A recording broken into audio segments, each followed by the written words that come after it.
Welcome to the Business of Property podcast. I'm Simon. I'm Stuart. We're both property people running our own businesses, and this podcast is just us chatting every week about the reality of anything and everything property. Well, having said that, we may not be talking entirely about property on this particular occasion. But please do visit thebusinessofproperty.com, where we have lots of past episodes talking much more about property. And you can also sign up to our fantastic email newsletter, where we will share resources, links, graphs, stats, and all sorts of other things when we talk about those on more property-focused episodes. On this particular episode, though, we are going to be talking a bit more about personal development and how Stuart and I have tried to improve our lives and improve how we spend our time, and a bit about our struggles with doing so. So, quite independently, Stuart and I have both decided in the past to try and make the most of our morning times as part of our sort of structuring our days. And we've both had some good success with that, and some sort of other times where we've struggled a bit more with it.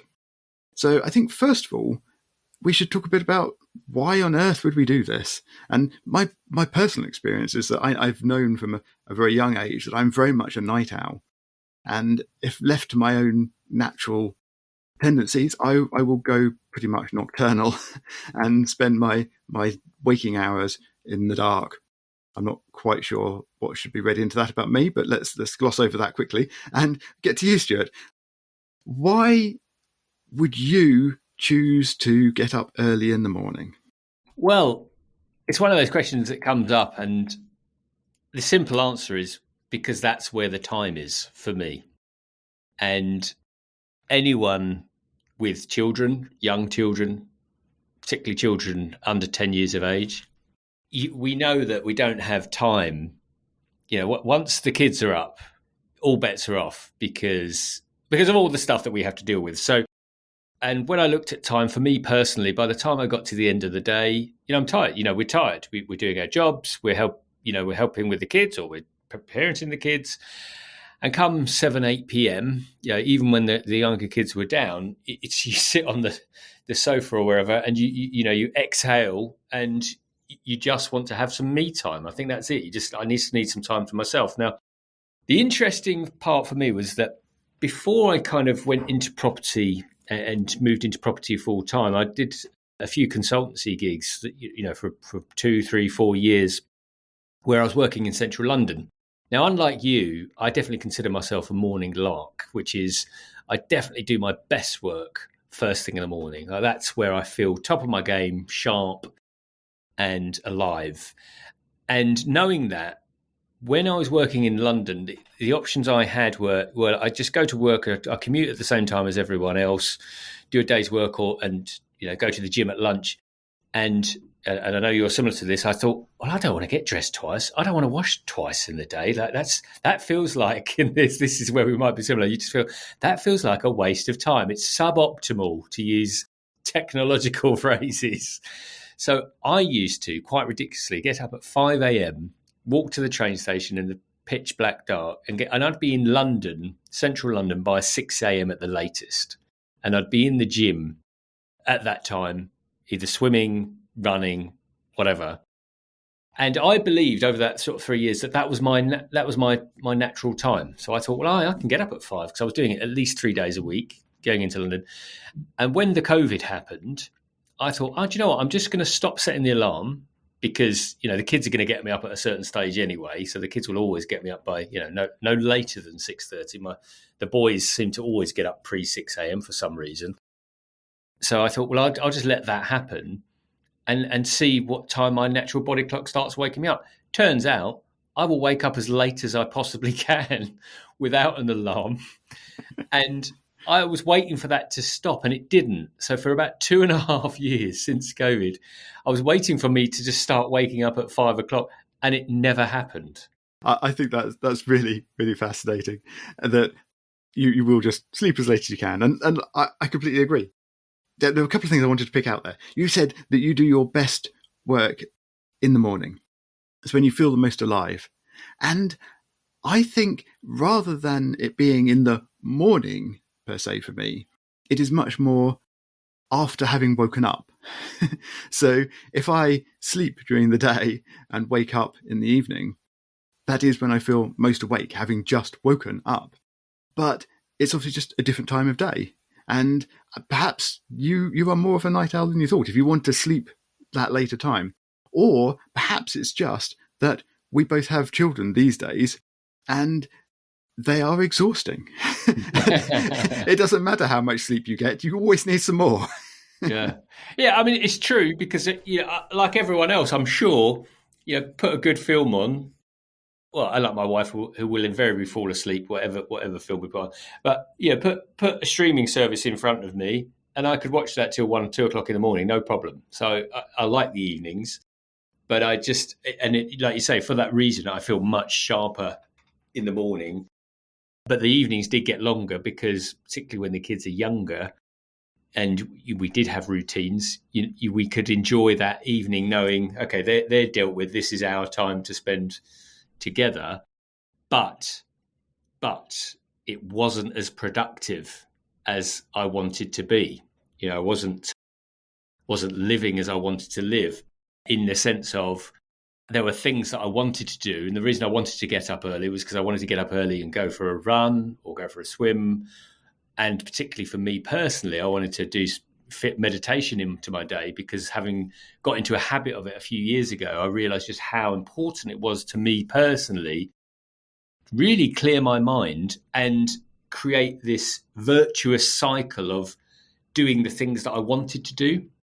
And when that time was taken away, so when I was getting up later, and I saw it so much in the last year, my youngest is 5, that I'd get up around the time we needed to do the breakfasts and get them ready and get out for school. We've got 4 kids, all of whom we take to school, and it's really simplistic to say you're on the back foot. But then I'd go into work and then open up the email and I start responding to emails, and unfortunately I have conscious incompetence around that, because I know that if I'm just responding to emails, I'm working on somebody else's priorities, not my own. Now, of course, there's going to be emails that I need to work with. So it was starting to frustrate me that I was living in a way knowing that this was not the best way for me to conduct myself and move towards what I wanted to do. And that essentially, if I reached the goals I'd set for myself, it would be just as much about luck as it would be judgment, because I hadn't planned my day. I wasn't clear on the big things I needed to work on, like I call them the big rocks. And that drove me towards changing my behaviours. What brought you to that point where you suddenly realised you had to change? I think it's very similar, although different in terms of the detail. So it was very much, for me, also losing control of my time. So when I got up later, if I left it my more natural time, that was just completely incompatible with family life. Because, as you say, children have to be got to school, they have to be got dressed, they have to be fed, and all of these things that you would think would come fairly naturally as they get older, but apparently don't. And that means you have to be dragged out of bed at a certain time. So I would find that was happening for me.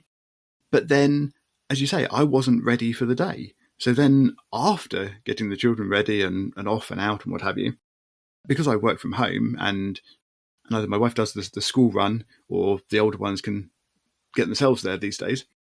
So I would get up sufficiently late that I wasn't dressed before the kids left the house. And then after they'd gone, it was then that I would start getting ready and preparing for the day and maybe doing some exercise and things. And by the time I actually sat down at a desk to do any work, I'd seemingly lost half the day. And then, because I'm working from home, at 4 o'clock or sometimes before, the children turn up again. And while I carry on working, my quality of work drops somewhat at that point. And I've been very much finding that my sort of work day was too compressed. And then I was having to sort of catch up in the evenings. So I was doing further work later on in the evening. And that worked better when the children were younger, but as they've got older, they now stay up later, and I just no longer have that evening time. And indeed, that hasn't been the case for some years now as my children have been older. So I just had to rearrange things to actually fit everything in. And as you mentioned, there's always the option of sort of, well, I've got up a bit later, so let's not do the exercise in the morning. Let's do the exercise in the evening. Again, there's sort of conflicts with family time, perhaps, but at least that means I get more time in my working day.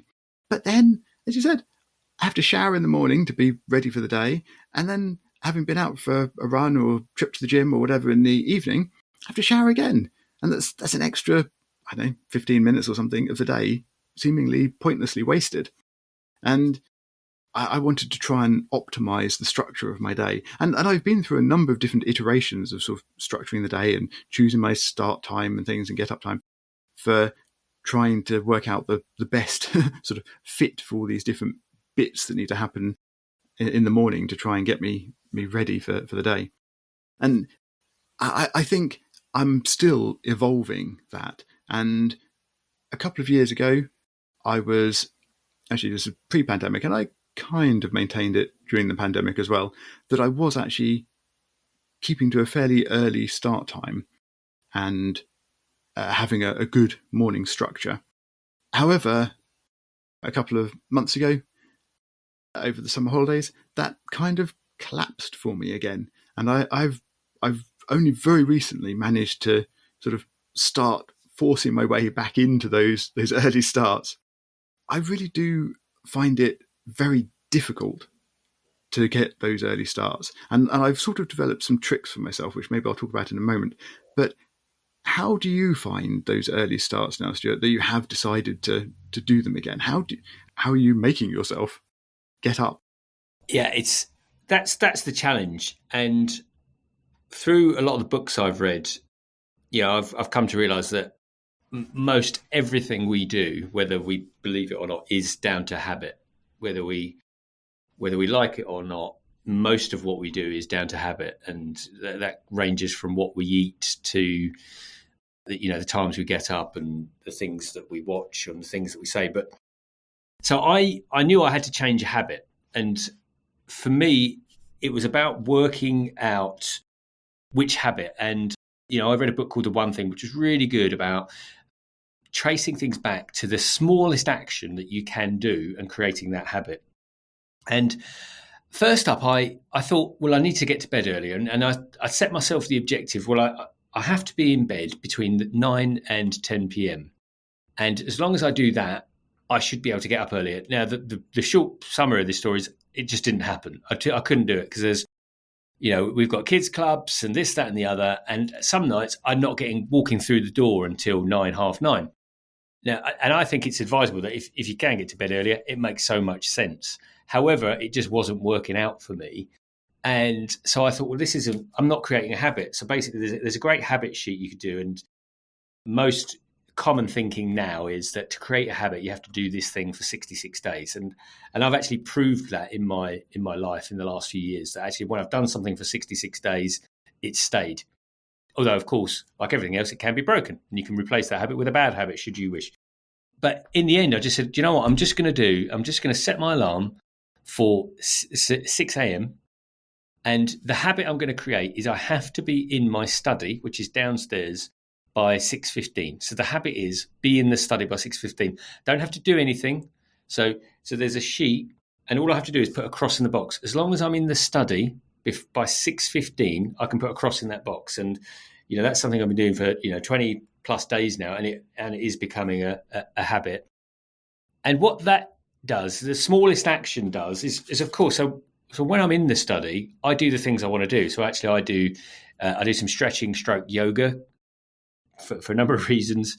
I actually meditate, and I do some reading, and that's just coming out of the fact of picking the smallest action. So my learning is that for me personally, that if I try and think these things through and I do too much thinking, I can't make it happen, that I have to create the action. I thought because I'd read some other things like, what's the smallest action you can do? And when I'm sure people have heard of, if you want to go running, put your running stuff on before you go to bed. So you wake up in your running stuff and you've made it really easy to go and put your running shoes on and get out the door. It's finding that one little action that so just to give an example of that. So for example, about a year ago, I wanted to create a habit of stretching because I've got really, through running and stuff like that, I've got really, tight hamstrings. Don't want to get into that. But I knew I just needed to stretch. So I thought, well, what can I do? So what would be really hard not to do would be just to do 5 minutes stretching a day. So I had to do 5 minutes stretching a day. Really, it's, I should be doing 20 minutes or 30 minutes, but it's like, what can I not fail to do? So even on a day where it'd been a really busy day, been really busy with work, really busy with the kids or something, I could either stretch for 5 minutes at lunchtime or 5 minutes when I get home. And after 66 days, that became a habit. So I knew, and invariably, I wasn't stretching for 2 minutes or 5 minutes. I was stretching for 10 or 15 because that's just what happened. So for me, it was just about what's the one action I know that I can do. And if the alarm goes off at 6, I know that the kids are going to get up shortly thereafter. So I can just, some days I've walked into that study at bang on 6:15, but it's happened. And that got me into doing the things that I wanted to do. Yeah, I like your approach of trying to make the next action easy. So I'm not quite sure about the going to bed in my running kit, but it's sort of along those lines. So I have for a very long time used an alarm where it's on my phone. It's an app. I'll try and remember to put a link in the show notes. And you can set it up with various different options. But the one I use is that in order to switch the alarm off, you have to scan a certain barcode. And you have a photo of objects or various other things. But I use a barcode. And this barcode is sufficiently far from my bed that I have to get up. So I cannot turn my alarm off. And I used to have it so that I had some snooze options and things like that before it became critical. But I've found that they just waste time. Yes, I'll snooze and then I'll have disturbed sleep for the next 15, 20 minutes while I keep snoozing it, and it's just pointless. So I no longer have that. The alarm goes off, I have to get out of bed in order to walk across the room and turn the alarm off. So that's the first step. That's the hardest step, and that's the bit that I feel I have to sort of force despite not wanting to do it. So that I have that solved. I can get out of bed. But now, oh my goodness, I want to just turn around and go back into bed and lay down again. So the next trick is to make it so that it's easy to not do that, or at least just maybe interesting enough not to do that. So I think it's good that you have the plan of moving yourself and putting yourself in a different environment so you can't go back to bed.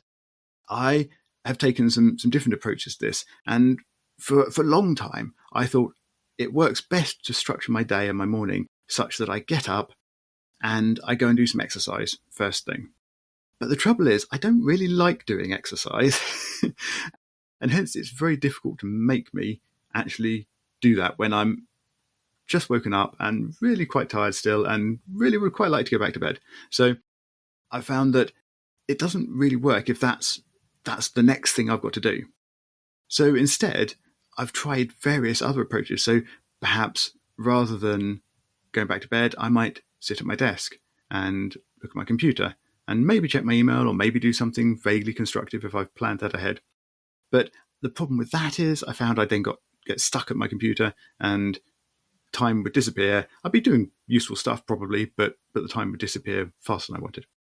So what my current strategy is, rather than doing anything else, I will actually allow myself to sit on my bed, so not in bed, but on bed, and I will look at some puzzles. So they're fun, they're interesting, and they actually help wake my brain up a bit as well. So I'll sit there and do some puzzles for a few minutes, and then once I've woken up a bit more, then I'll get on and get going with other things. And again, that used to be that I would then go out for a run, and I was managing to do that okay when the weather was better. But in recent months, when it's been cold and rainy and dark in the mornings, I have fallen off the morning exercise bandwagon, and I am now finding that I'm getting on with doing things around the house instead. So I go and empty the dishwasher and start getting ready for the day in that way instead. So that gets me going for the morning and accomplishing useful things. But on the habit building side of things, I think it's very interesting that you feel you can build a habit and sort of get into that pattern and it will stick with you. Even when I've been getting up early in the morning, and my normal sort of early at the moment is 6 a.m, so that does feel quite early to me. Yeah, in the past I have done that for hundreds of days in a row, but I've always felt that I'm right on the edge of reverting that habit. I've never really felt that it's been properly ingrained, and just one sort of slip and I'll be back to sleeping all day. So do you really feel that once you've done that for a period of time, it really is sort of easier to follow the habit rather than not follow it? Because I always feel it's an effort to keep following. Sleep might be slightly different, but my personal experience is that 66 days is a thing. And I know that to be the case because there are days where once I'd built this habit of doing stretching yoga for 5 minutes a day, that I would, I typically do it in first thing in the morning when I've just got up. But let's say there was a day where something happened. I hadn't, did the school run, helped the kids out, went to work, came back, and it just wasn't in my mind. But I went up to the bedroom and just without me even wanting, actually in my head, I was saying, I really don't want to stretch right now. I just got down, got on the mat, and I did what I did. And that was just born of habit. And what I've also been able to do is what some people will refer to as habit stacking. So once I've got a habit, so for example, where I knew that I had now gotten into the habit of doing this stretching on the mat, I thought, well, I want to do some press ups and sit ups. So because I know I'm doing this every day, I'm going to just tag on the back of that. And again, I had to make it so simple that I could not do it. So I set myself the habit, which this is where I'm still midway through creating this one, probably like 30 days. But on the end of my stretching, I do 5 press ups and 5 sit ups. Like that's it. As long as I do 5 press ups and 5 sit ups, I can put a little cross in a box. And again, that's happened. Now, some days I've done 10 press ups, 10 sit ups. Some days I've done 15, 20, 25. And on days like today and most other days when I really don't feel like it, I just do 5 and I'm like, that's it. Don't want to do anymore because I'm just getting into that habit. And I know that will stick. Now, getting up, I think that's slightly different because you're coming from sleep to wake. But I do believe, for me as well, once I'm in that habit, it will get easier. However, what I'm hoping is because I couldn't do the early to bed thing, is that invariably, like on days like today, I will just say I'm going to get to bed earlier because I'm feeling tired today. I've got up and I've got into the study before 6:15, but I'm feeling tired because I didn't come up to the bedroom till 10:30. And without getting into other habits, for me, for example, I haven't had a mobile phone upstairs for years, probably 5 years plus, things like that. And that's probably another conversation for us to have about how we don't distract ourselves and we're focused on the tasks in hand. And I don't want to digress on that. But to answer your question, I wholeheartedly, 100% believe that habits are a thing and will be created and will probably set you a challenge on creating one. I'll set you a 66-day challenge, possibly not on sleeping or waking up. Well, I guess I'll look forward to that. Well, on that delightful news that I have to look forward to being set a habit building challenge, I think we are probably out of time. Please do get in touch with us. Let us know what you thought of us talking about some non-property things for an episode, and how you build habits and how you structure your days and optimize your time. You can reach out to us on @BIZ of Property on Twitter, and you can also reach us via the contact form on thebusinessofproperty.com, which is also where you can find all our past episodes, over 150 of them these days, and you can sign up to our email newsletter, where we'll send you lots of resources, stats, graphs, and other bits and pieces that we talk about on the business of property. Stuart and I will talk to you again next week.